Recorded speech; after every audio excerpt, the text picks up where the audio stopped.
1. The calm before the encounter. My name is Liam Carter, and I'd spent most of my life on the frontier colony of Nereth, 7, a human settlement perched on the edge of explored space. The planet was peaceful, if a bit isolated, surrounded by tall, luminescent forests and crystal-clear rivers. Most people thought it dull, too quiet, too safe, but I liked it that way. I worked as a xenobiologist, studying alien flora and fauna in hopes of understanding ecosystems that had never been touched by humans. It was a rewarding, solitary job. Most days, I only interacted with my data terminals and field equipment. But life has a way of changing in a single heartbeat. It happened one afternoon while I was cataloging some new plant species near the Aurora Ridge. A soft wind swirled through the trees, carrying a faint scent I didn't recognize. Then I saw her, a figure emerging from the underbrush, tall and radiant, with silver hair that seemed to reflect the sunlight like liquid metal. Her skin had a soft, pearlescent glow, and her eyes, violet and wide, studied me with a mixture of curiosity and confidence. I froze. She was an alien, unquestionably, but there was something human in the way she regarded me. Not threatening, not hostile, just curious. 2. A meeting of two worlds. I cleared my throat nervously. "Hello," I said. Her lips curved slightly, but she didn't speak. Instead, she tilted her head, studying me. My translator device hummed as it scanned her vocal patterns. After a few seconds, the words appeared on the screen. "I am Serenya."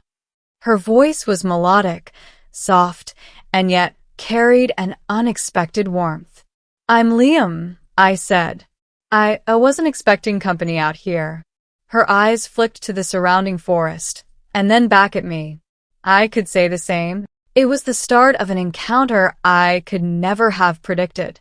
She told me she had traveled far from her home system and had become separated from her expedition after a minor accident aboard her craft. Her communicator had malfunctioned, leaving her stranded on Nereth, 7, until she could find help. The more she spoke, the more I realized how utterly different her world was. Floating cities, oceans of bioluminescent flora, societies that measured time in cycles of starlight instead of days. But despite the alien differences, I felt a strange connection forming between us. 3. A simple compliment. After a few hours of conversation, I noticed her studying me with a faint smile. Her head tilted slightly. "You are very beautiful," I said impulsively, partly inspired by the light in her eyes and the soft curve of her features. She blinked. Then she laughed, a sound so pure it made the hair on my arm stand up. "Beautiful," she repeated, her voice soft, like the tinkling of distant chimes. "Yes," I said, shrugging awkwardly. "I mean you are. You're not like anything I've ever seen before." There was a pause. She turned away briefly, as if considering my words, then slowly returned her gaze to me. "I see," she said, her voice measured, but there was a glimmer in her eyes I couldn't place. 4. The unexpected proposal. Then she did something I never expected. "I will not let another moment pass without making my intentions clear," she said. Her tone was formal, deliberate. "Liam Carter, I wish to marry you." I froze. "What?" Her violet eyes held mine. "You are kind. You are honest. And you see me as I am." In my culture, when one recognizes such qualities in another being, one does not wait. One commits. "Will you accept my proposal?" My mind raced. I was stunned. Not only had she proposed immediately, but it was a formal declaration in her culture, binding and meaningful. I don't know what to say," I stammered. "You need not speak yet," she said, her voice calm, almost gentle. "But I must ask you this. Will you consider my words seriously?" I nodded slowly. "Yes, I will consider them." 5. learning about her culture. Over the next few days, we spent every possible moment together. I learned that in Serenya's society, expressing commitment immediately after recognizing trust and mutual respect was considered honorable. Waiting too long could be interpreted as uncertainty or indifference. Her people did not see marriage as a ceremony of vanity or ritual. It was a practical and spiritual promise to partner in all aspects of life: protection, care, and shared discovery. For her, my compliment wasn't just flattery. It was a recognition of a bond she felt we had already begun forming. At first, I struggled to reconcile my human concepts of romance with hers. The rapidity of her proposal shocked me. But the more time I spent with her, the more I realized she was sincere and that the bond between us was real. 6. Facing doubts. Even as I considered the proposal seriously, doubts crept into my mind. She was alien. Her biology, her culture, her entire life experience was different from mine.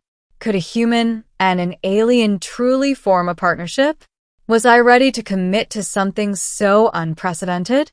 I voiced my concerns gently one evening while we were observing the sunset over the crystalline river valley near my cabin.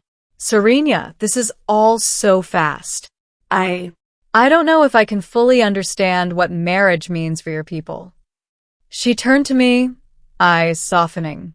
I do not ask you to understand everything immediately. I only ask that you trust what you feel and observe. Do you see me as you saw me that first day? I thought about that day, the forest clearing, the way her eyes had lit up with curiosity, and the courage she had shown despite being stranded and vulnerable. Yes, I said finally. I do see you as I saw you then. Her smile widened, faintly glowing in the twilight. Then trust that your feelings are enough. Everything else can be learned together. 7. Bonding in the wilderness. For the next few weeks, we explored the surrounding forest together. Serenya was fascinated by Earth-like flora and fauna on Nerith. 7.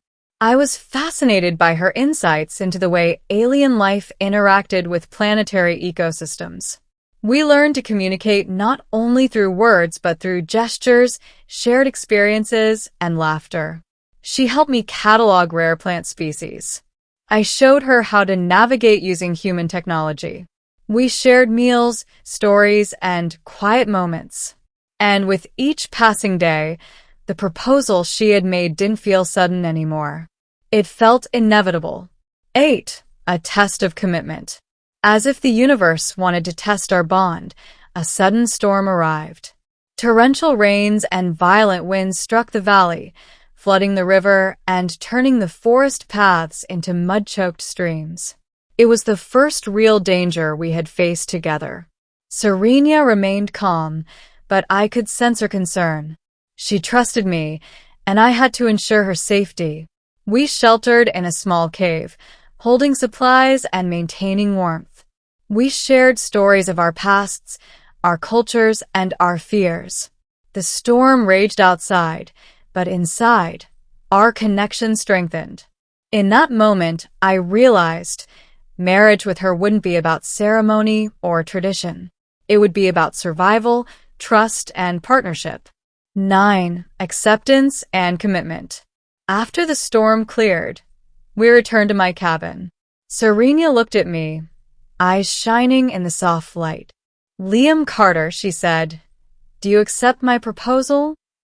I took her hands gently in mine.